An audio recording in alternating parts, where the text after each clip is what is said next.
Ketua RT merupakan garda terdepan dalam pembangunan. Perpanjangan tangan pemerintah yang mengurus berbagai persoalan yang terkecil hingga terbesar.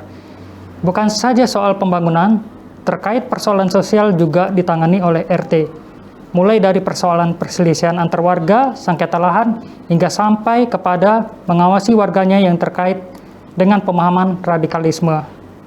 Akankah semua pihak menyadari bahwa tugas sebagai ketua RT ini mengemban tugas yang luar biasa? Bagaimana perhatian pemerintah kepada ketua RT selama ini yang membantu tugas-tugas pemerintah? Untuk membahas persoalan ketua RT sebagai garda terdepan dalam pembangunan, bersama saya Roni Meranda akan membahas sepak terjang ketua RT dalam Headline Pagi. Saat ini telah bergabung bersama saya pengurus Forum RT atau FKRT Kota Tarakan, Bapak Iksan SAG, di program Headline Pagi ini. Assalamualaikum warahmatullahi wabarakatuh. Waalaikumsalam warahmatullahi wabarakatuh. Pagi. Apa kabarnya Pak? Sehat, alhamdulillah. Baik, Pak Iksan, kita langsung mungkin ke pokok persoalan Pak ya, terkait RT ini. Pak, Ketua RT ini juga diakui keberadaannya dalam Permendagri nomor 5 tahun 2007 tentang pedoman penataan lembaga kemasyarakatan, di mana Ketua RT juga termasuk di dalamnya. Sejauh mana para Ketua RT ini memahami tentang fungsi dan tugas mereka? Apakah setelah dilantik selama ini RT dibekali dengan pengetahuan? Pak, mungkin bisa dijelaskan? Terima kasih. Sesuai dengan Permendagri nomor 5 tahun 2007 tentang penataan kelembagaan, dan memang RT di dalamnya juga. Nah, masalah fungsi dan tanggung jawabnya memang sebagian RT juga sudah paham dan menjalankan, tetapi kan ada sebagian RT yang memang baru dilantik, tentu dia tidak memahami hal itu. Nah, kami berharap bahwa ke depan tentu ini bisa diadakan semacam pelatihan ketika misalnya ketua RT habis pemilihan itu diberikan pembekalan, sehingga fungsi dan tanggung jawabnya yang begitu besar bisa dia jalankan dengan baik menurut saya. Jadi selama ini belum pernah ada ya pembekalan setelah dilantik gitu Pak ya, ketua RT itu? Belum. Jadi bagaimana Pak melaksanakan tugasnya? Apakah bertanya dengan RT sebelumnya atau bertanya dengan RT lain biasanya Pak? Iya, seperti itu. Yang paling penting menurut saya bagaimana RT ketika habis pemilihan dilantik itu menjalankan tugasnya dengan baik. Tetapi perlu ada pembekalan karena memang tugas RT ini kan luas Pak. Seperti yang Bapak tadi sampaikan, masalah sengketa lahan dan sebagainya, belum lagi warga kita ketika ada bermasalah dan sebagainya, ini kan memang tanggung jawab sebagai ketua RT. Menurut saya seperti itu Pak. Mungkin Pak bisa diberikan gambaran Pak, sebenarnya dalam melaksanakan tugasnya, kesulitan terbesar apa nih yang dihadapin RT selama ini Pak? Sebenarnya sih seperti yang saya bilang tadi, yang paling penting itu ketika misalnya selesai pelantikan itu memang ada pembekalan supaya RT yang baru ini juga memahami fungsi dan tanggung jawabnya.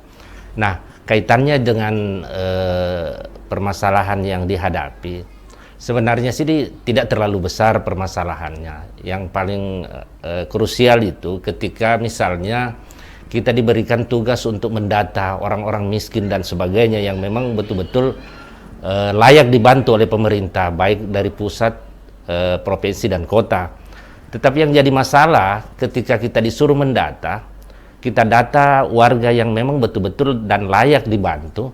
Begitu kita store, dikirim sampai ke pusat, tetapi yang keluar itu tidak sesuai dengan apa yang diusulkan. Sehingga lagi-lagi RT yang kena. Dikomplain, kenapa saya tidak dapat, kenapa ini dapat dan sebagainya. Padahal RT itu mendata sesuai dengan apa yang diperintahkan oleh pusat dan provinsi daerah. Nah itu di situ letaknya. Oh, artinya sering tidak sinkron ini Pak ya? Betul. Komunikasi antara RT dengan pemerintah ini Pak ya? Disitulah letak RT ini serba salah. Padahal RT ketika mendata betul-betul orang yang tidak mampu dan sebagainya, fakir miskin dan sebagainya. Tapi begitu keluar datanya tidak sesuai dengan apa yang kita data. Sehingga RT lagi-lagi dikomplain dengan warga. Di situ sebenarnya letak permasalahannya. Pernah dikomunikasikan lagi Pak, kenapa yang diberikan datanya berbeda begitu Pak? Ya, jadi kita kan store ke kelurahan. Nah, ketika itu turun dan memang pihak kelurahan sesuai dengan apa yang tertera nama-nama dari pusat, ya itulah yang dia kasih kita. Jadi ketika kita komplain ke kelurahan, kelurahan tidak bisa menjawab karena itu data dari pusat. Nah, seperti itu. RT ini kan paling tahu wilayahnya, kondisinya, warganya, dan juga prioritas pembangunan. Apakah Bapak setuju jika RT itu diberikan kewenangan untuk mengelola anggaran membangun wilayahnya, seperti yang dilakukan di Malino? Bagaimana menurut Bapak? Ya, sebenarnya sih Malino ini ketika pemerintahan Pak Jansen itu luar biasa. Memang diberikan wewenang RT-nya. Sebenarnya sih kami juga menginginkan seperti itu. Walaupun sebenarnya selama ini kami ketua RT ini diberikan wewenang untuk musrembang urung rembuk tingkat RT. Hasil dari urung rembuk tingkat RT itu kita bawa pramusrembang ke kelurahan, kecamatan sampai tingkat kota. Nah, sebenarnya sih menurut saya kalaupun itu tidak bisa diberikan wewenang kepada RT oleh pemerintah kota, tapi paling tidak apa yang kita usulkan mulai dari urung rembuk sampai kota itu hasil itu sebenarnya harus juga diketahui oleh para dewan. Sehingga ketika turun itu pembangunan, betul-betul hasil musrembang yang dari bawah. Tidak selama ini, misalnya ada pembangunan, tiba-tiba tidak sesuai dengan apa yang kita rencanakan. Misalnya yang dibutuhkan di RT itu semenisasi, tetapi yang muncul, yang datang itu drainase. Ini kan tidak sinkron. Nah, harapan saya ke depan bagaimana pemerintah kota bersama DPR itu hasil musrembang tingkat kota itu harus dipegang DPR supaya sinkron. Jangan asal-asalan masuk saja tiba-tiba tidak ada pemberitahuan ke RT, tiba-tiba ada pembangunan masuk. RT kan kalang kabut. Gitu, Pak. Oh, jadi begini Pak, tadi Bapak menjelaskan bahwa sering ada tiba-tiba proyek masuk tanpa sepengetahuan RT. Itu sering terjadi Pak ya? Iya. Sering terjadi? Iya. Gitu. Itu apakah tepat sasaran Pak kadang-kadang itu? Sebagian besar tidak tepat sasaran karena tidak sesuai dengan apa yang kita inginkan di RT. Kenapa bisa terjadi itu? Karena ini komunikasi yang tidak sinkron antara pemerintah daerah dengan DPR. Kalau memang mau betul-betul pembangunan itu sesuai dengan prioritas di RT itu, hasil musrembang itu di tingkat kota itu harus dipegang DPR. Dan DPR itu, saya menginginkan bagaimana DPR ke depan, kalau ada musrembang di kelurahan, di kecamatan, tingkat kota, hadirlah. Supaya DPR ini kan perpanjangan tangan masyarakat. Jadi harus dia tahu pembangunan apa yang harus dibangun, diprioritaskan di tingkat RT. Itu yang kita inginkan, Pak. Walaupun sebenarnya periode sekarang ini sudah ada, saya lihat anggota DPR di dapilnya masing-masing itu sudah turun ke kelurahan. Ya. Nah, Pak, selama ini kan di Tarakan ini ada terbentuk forum RT Pak, KRT. Mungkin bisa dijelaskan Pak, sebenarnya tujuan pendirian organisasi ini untuk apa sih Pak? Ya, jadi forum RT ini kami bentuk pada saat itu zamannya Pak Dr. Yusuf 2006 kalau tidak salah.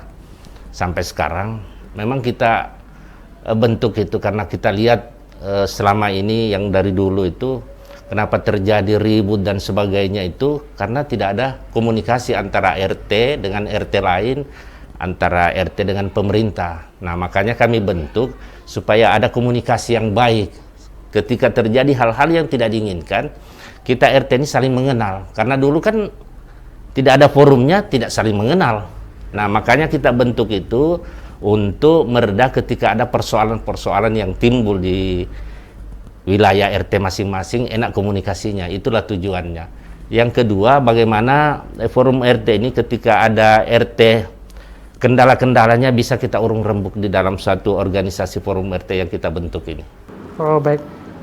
Pak, ini semakin menarik kita kupas tentang RT ini, tapi nanti kita lanjutkan Pak ya. Ya pemirsa, kita lanjutkan setelah yang satu ini. Ya pemirsa, kita berjumpa lagi dalam Headline Pagi. Kita lanjutkan perbincangan dengan pengurus FKRT Kota Tarakan, sekretaris Pak ya, jabatan sekretaris. Pak Iksan, mungkin selama ini FKRT selalu aktif melakukan pertemuan dan evaluasi. Mungkin dari berbagai pertemuan ini, apa saja yang perlu dibenahi oleh RT sendiri dan apa saja yang mungkin perlu dibenahi untuk Pemkot Tarakan Pak, saran-sarannya untuk pemerintah? Ya, terima kasih. Jadi memang kami sering pertemuan, mungkin dalam kurun waktu selama corona agak jarang, karena memang situasinya tidak memungkinkan. Tapi sebelumnya kami insen pertemuan, kami merespon unek-unek dari RT. Seperti misalnya ketika waktu itu pembayaran listrik terlalu besar naiknya, termasuk PGN dan sebagainya. Nah, ketika kita rapat itu, kita respon semua masukan-masukan, usulan-usulan atau unek-unek RT. Nah, kita adakan hearing ke DPR.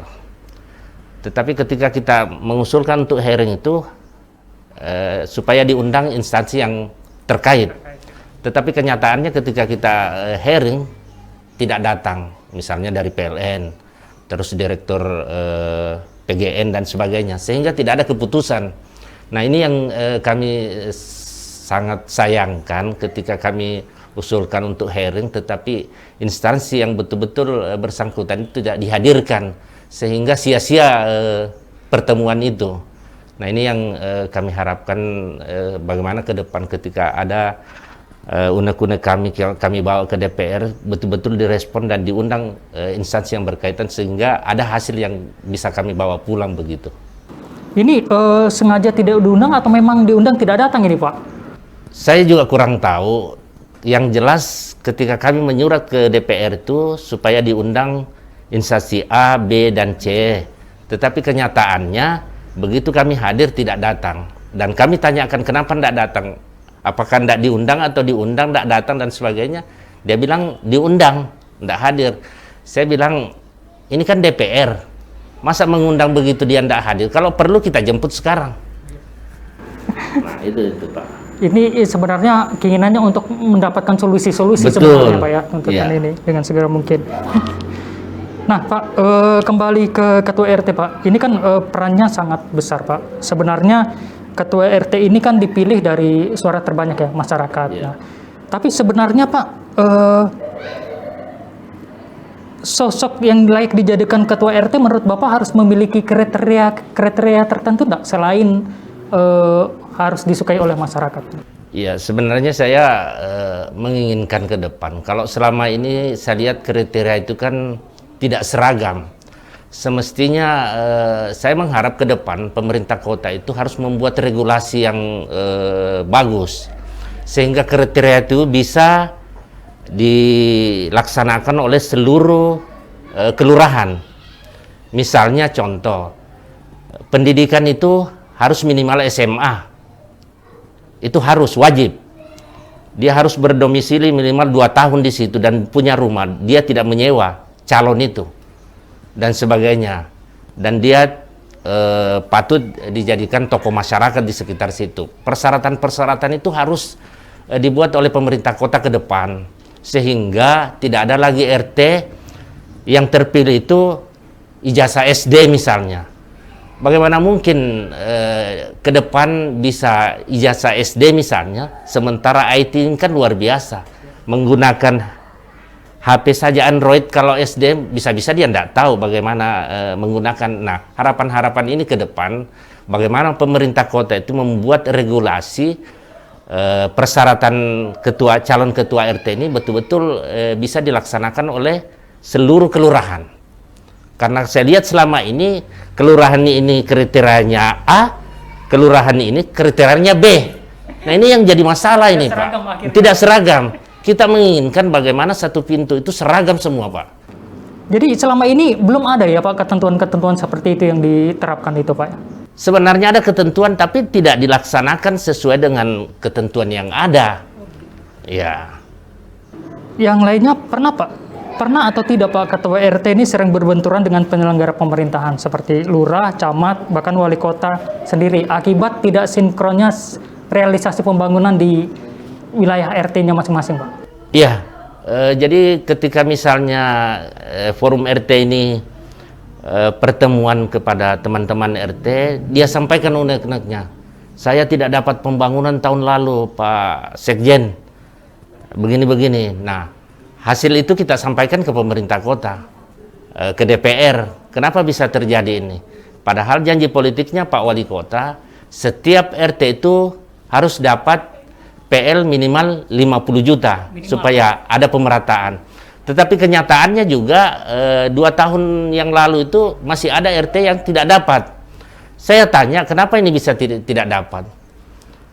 Karena itu tadi permasalahannya tidak sinkron antara pemerintah kota dengan DPR, hasil musrembang itu. Lagi-lagi sebenarnya kalau mau pemerataan pembangunan sesuai janji politiknya Pak Wali Kota, hasil musrembang itu harus dipegang oleh DPR. Ketika dana fokirnya itu mau dikucurkan ke dapilnya misalnya, dia sudah tahu bahwa ini kosong, saya harus isi. Nah, kalau itu dilakukan, saya pikir tidak ada lagi keluhan masyarakat, masalah pembangunan. Dan pasti tepat sasaran karena sudah ada hasil musrembang itu Pak. Kembali lagi Ketua RT sebagai garda terdepan dalam pembangunan di wilayah tingkat RT, tentu Ketua RT yang memimpin. Betul. Pak, bagaimana nih ibaratnya Ketua RT kan memiliki kekuasaan yang tidak terbatas di wilayahnya. Kadang-kadang masih ada tidak ditemukan oknum-oknum RT yang menjalankan tugasnya tidak amanah. Misalnya ketika pendataan itu hanya orang-orang tertentu yang terdekat yang untuk menerima bantuan. Pernah nggak itu terjadi Pak sebenarnya di lingkungan? Kalau seperti itu pasti ada Pak, saya tidak pungkir. Makanya setiap ada pertemuan di forum RT selalu saya ingatkan bahwa tugas dan tanggung jawab RT ini kan kalau menurut saya ada 4. Yang pertama, harus komunikasi yang baik antara ketua RT dengan masyarakatnya. Jangan sampai ada terputus. Yang kedua, ketika pendataan, seperti yang Bapak bilang, jangan pilih kasih. Jangan keluargamu kau data, tetapi orang yang tidak mampu itu tidak kau data. Jadi harus betul-betul mendata sesuai dengan apa yang memang bisa dibantu dan layak dibantu. Nah, yang ketiga itu, ketika ada usulan harus kau kawal betul-betul sampai ke atas. Jangan mengusulkan saja lantas diam. Karena pemerintah kota ini bukan satu yang diurusnya. Jadi harus kita cerewet kepada Pak Wali Kota. Harus terus dikawal. Iya dikawal Pak. Sama juga ke DPR, harus dikawal. Karena dia perpanjangan kita. Kita pilih dia duduk, bagaimana dia memperjuangkan kita. Nah, jadi harus kita kawal. RT ini harus cerewet Pak. Kalau ada RT tidak cerewet, jangan harap ada pembangunan di wilayahnya. Begitu. Itu yang saya lakukan Pak. Seperti itu barangkali Pak. Baik. Pak, sebenarnya ketika ada penyelewengan yang dilakukan Ketua RT Pak, kemana masyarakat ini mengadu? Apakah ke FKRT misalnya atau ke lurah? Nah, apakah selama ini FKRT juga membuka kotak layanan pengaduan Pak? Untuk sebenarnya untuk evaluasi sendiri di level RT-nya Pak? Jadi kalau ada misalnya warga, keluhan-keluhan warga lebih banyak langsung ke kelurahan Pak, menyampaikan karena mungkin itu yang terdekat. Tetapi pihak kelurahan juga menyampaikan kepada RT yang bersangkutan bahwa ada warganya melaporkan seperti ini, tolong direspon dan sebagainya. Jadi lebih banyak ketika ada keluhan yang tidak direspon kepada ketua RT-nya, warga itu langsung ke kelurahan Pak. Dan pihak kelurahan memanggil ketua RT semua yang ada di wilayah kelurahan itu untuk memberikan arahan-arahan bagaimana ke depannya lebih bagus lagi dalam hal pelayanan kepada masyarakat. Kalau boleh tahu Pak, jabatan RT ini masih tetap ya? Berapa tahun sekali Pak? Sesuai dengan aturan yang baru ini, jabatan ketua RT itu 5 tahun. 5 tahun? 2 periode. 2 periode Pak ya? Seperti wali kota. Apa pernah RT itu juga dipersalahkan dengan pemerintah akibat tidak tepatnya sasaran-sasaran pembangunan tadi Pak? Pernah tidak Pak? Ya ada juga Pak. Sering. Kenapa dia begini-begini? Nah, tentu kan lagi-lagi itu komunikasi yang perlu Pak. tanpa komunikasi yang baik antara pemerintah ke bawah ini juga pasti hasilnya tidak baik, tidak bagus. Nah, inilah yang kita harapkan, bagaimana komunikasi-komunikasi itu selalu intens. Karena kami ini ibarat anak, di atas DPR sama wali kota itu kan orang tua kami. Ketika ada salah sedikit, tolong kami dipanggil atau disampaikan ke lurahnya supaya itu betul-betul diperbaiki kekurangan dan kesalahan RT-nya. Nah, ini yang kami inginkan, bagaimana ke depan selama kurun waktu beberapa periode, beberapa tahun yang dilaksanakan oleh kepemimpinan Pak Wali Kota ini betul-betul bisa diperbaiki kekurangan-kekurangan yang ada itu barangkali. Baik Pak, sejauh mana sih perhatian pemerintah terhadap RT Pak? Dari tahun-tahun sebelumnya hingga saat ini? Saya pikir sudah cukup bagus Pak. Apalagi selama kepemimpinan Pak Wali Kota ini, bukan saya ajung jempol dia, tetapi apa yang dijanjikan, janji politiknya itu sudah luar biasa direalisasikan, termasuk kenaikan insentif pembangunan di wilayah RT walaupun masih ada yang tercecer. Yang terakhir juga kami usulkan ke pemerintah kota bagaimana ketua RT ini masuk BPJS Ketenagakerjaan, dan itu direspon kerjasama dengan BPJS Ketenagakerjaan. Jadi insentif RT yang masuk ke rekeningnya masing-masing langsung dipotong di situ. Nah, tujuannya itu ketika RT 2 kali 24 jam itu bekerja, termasuk kecelakaan atau meninggal dan sebagainya, langsung diklaim sama BPJS Ketenagakerjaan.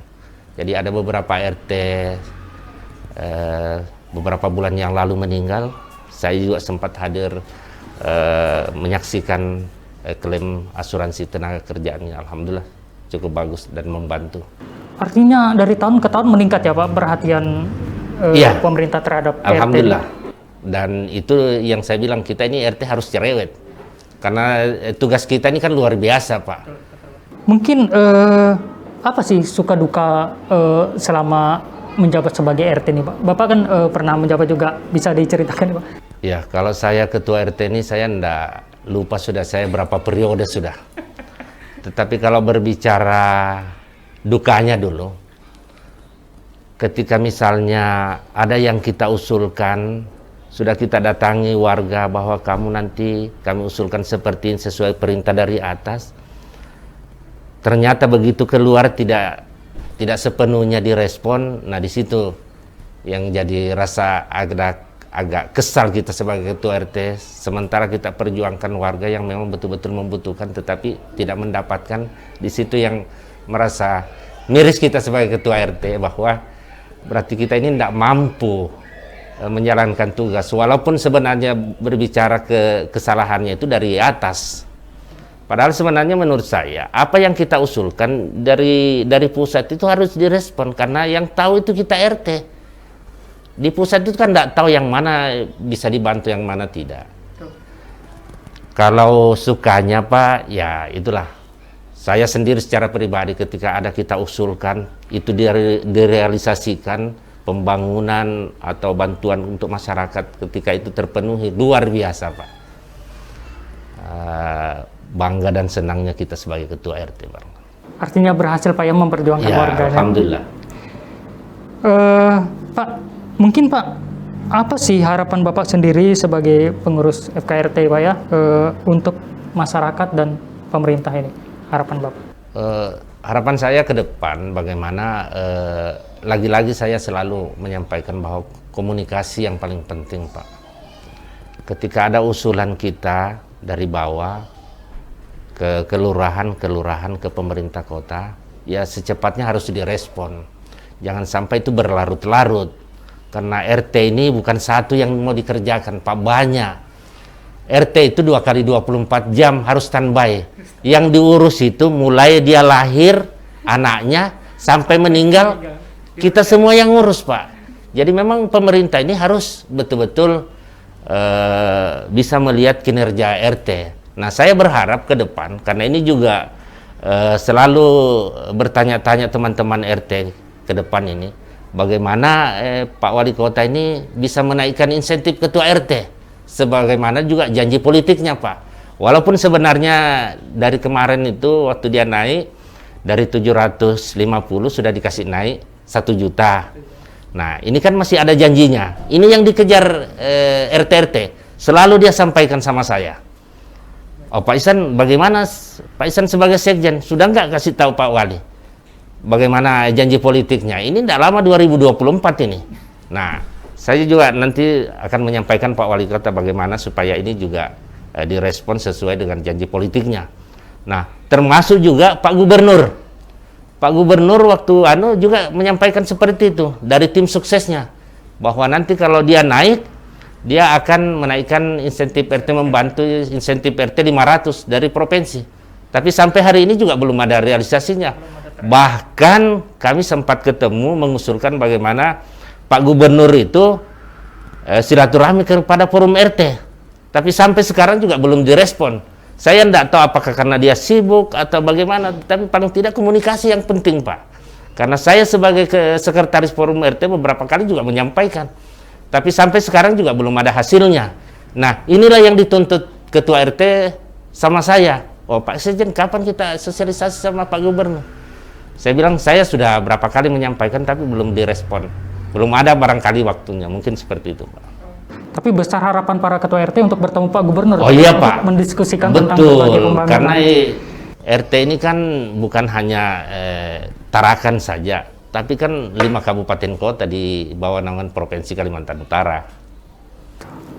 Baik, Pak Iksan, tidak terasa waktu kebersamaan kita sudah hampir habis, dan terima kasih Pak Iksan telah bersedia datang dan berbagi pengalaman diskusi mengenai peran RT.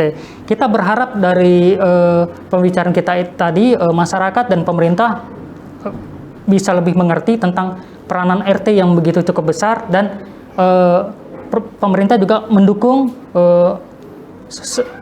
semua program-program yang diusulkan oleh RT. Ya,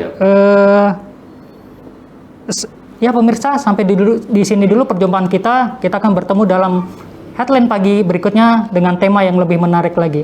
Saya Roni Meranda, mohon undur diri dulu bersama kerabat kerja yang bertugas mengucapkan Assalamualaikum warahmatullahi wabarakatuh. Sampai jumpa.